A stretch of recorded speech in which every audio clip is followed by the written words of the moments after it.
Hello! In this video, we're going to learn about increasing stitches and decreasing stitches.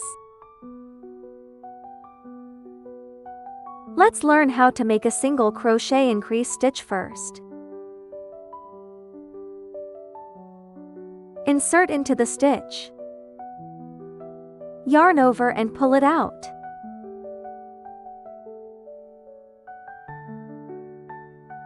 Yarn over. Pull through to loops.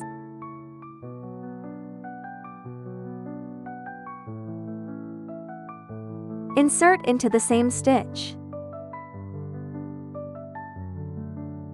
Yarn over and pull it out. Yarn over. Pull through to loops. In this way, one single stitch increase is completed. Let's learn how to make a single crochet decrease stitch. Let's first crochet an incomplete single stitch in this stitch. Insert into the stitch. Yarn over and pull it out.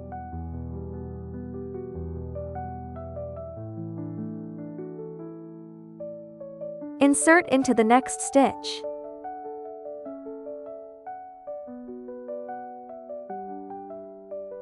Yarn over and pull it out. At this moment, there are 3 loops on the crochet hook. Yarn over and pull through all 3 loops at once. In this way, one single crochet decrease is completed.